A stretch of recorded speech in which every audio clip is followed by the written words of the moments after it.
નીચેનામાંથી કઈ international organisation આંતરરાષ્ટ્રીય સંસ્થા જે છે કે વૈશ્વિક જૈવ વિવિધતા સંરક્ષણ એટલે કે ગ્લોબલ બાયોડાયવર્સિટી પ્રોટેક્શન કન્ઝર્વેશન અને કુદરતી સંસાધનોના ટકાઉ ઉપયોગ નેચરલ રિસોર્સિસ જે છે એનો સસ્ટેનેબલ યુઝ એને પ્રોત્સાહન આપે છે.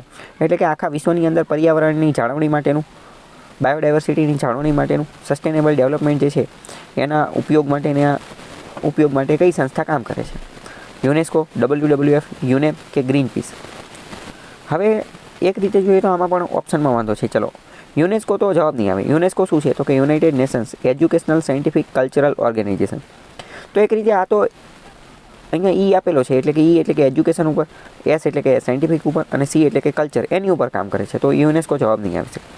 આનો જવાબ છે WWF, world wide fund for nature. બીજી વાત કરીએ કે યુનેપ, યુનાઇટેડ નેશન્સ એન્વાયરમેન્ટ પ્રોગ્રામ. હકીકતમાં એ પણ આ બધા ઉપર તો કામ કરે જ છે, પણ એ ખાસ કરીને સસ્ટેનેબલ ડેવલપમેન્ટ ઉપર ને એની ઉપર વધારે કામ કરે છે. બીજી વાત કરીએ ગ્રીન પીસ.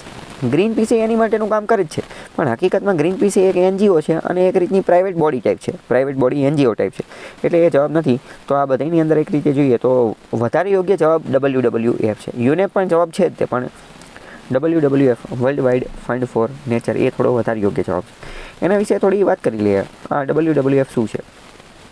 તો એક રીતે વિશ્વની સૌથી મોટી અને સૌથી જાણીતી એન્વાયરમેન્ટલ ઓર્ગેનાઇઝેશન છે, આખા વૈશ્વિક લેવલે કામ કરે છે. એનો મુખ્ય ઉદ્દેશ્ય જે છે બાયોડાયવર્સિટીના કન્ઝર્વેશનનું છે, એન્વાયરમેન્ટ, ઇકોલોજી, પર્યાવરણ એના સંરક્ષણ માટેનું છે, સસ્ટેનેબલ ડેવલપમેન્ટ કરવાનું છે, ટકાઉ ઉપયોગ કરવાનો છે. એવું ન થાય કે બધા કુદરતી સંસાધનોનો ઉપયોગ આપણી પેઢી જ કરી નાખે ને આવનારા પાસે કંઈ બચે જ નહીં. તો કે ટકાઉ ઉપયોગ કરવાનો છે, પર્યાવરણ પ્રત્યે જાગૃતિ ફેલાવવાની એવું બધું છે. વાત કરીએ આની સ્થાપના 1961માં થયેલી હતી. આનું હેડક્વાર્ટર સ્વિટ્ઝરલેન્ડના ગ્લાન્ડ શહેરની અંદર આવેલું છે અને આનું પ્રતીક જે છે એ જાયન્ટ પાંડા છે. મોસ્ટ ઇમ્પોર્ટન્ટ એનું હેડક્વાર્ટર અને એની સ્થાપના જે છે એ પૂછાઈ શકે છે.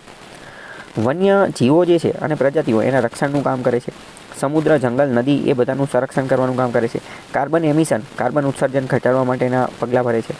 લોકલ કમ્યુનિટી હોય એને ટકાઉ વિકાસ, સસ્ટેનેબલ ડેવલપમેન્ટ માટે એજ્યુકેશન આપે છે, અવેરનેસ આપે છે અને એનો સહયોગને એ બધું કરે છે. તો એ WWFની વાત થઈ ગઈ. યુનેસ્કો શું છે? તો યુનેસ્કો તો વાત કરીએ તો એ તમે ફૂલ ફોર્મ ઉપરથી સમજી શકો કે United Nations education scientific cultural organisation. તો એ તો એજ્યુકેશન, શિક્ષણ, સાયન્ટિફિક, વિજ્ઞાન અને કલ્ચર, સંસ્કૃતિ ઉપર કામ કરે છે. એન્વાયરમેન્ટમાં એનું એટલું બધું યોગદાન છે નહીં.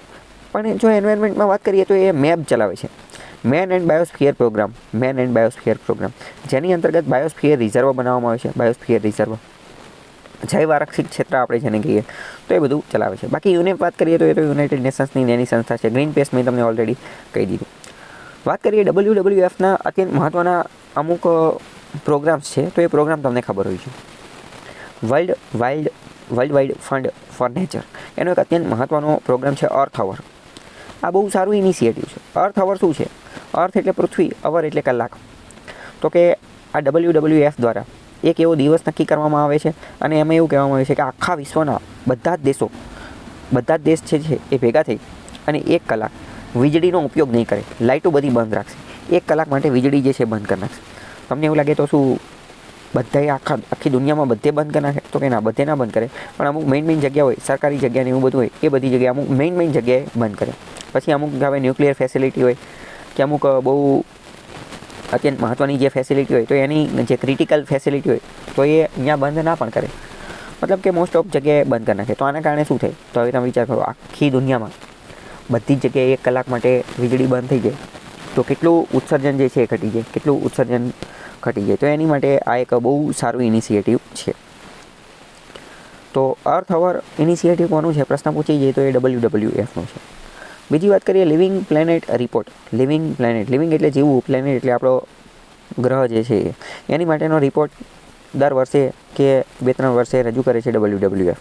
આ ઉપરાંત પ્રોજેક્ટ ટાઈગર, પ્રોજેક્ટ પાંડા એ બધું ભારત સાથે ભેગા મળી અને ચલાવે છે એ WWF.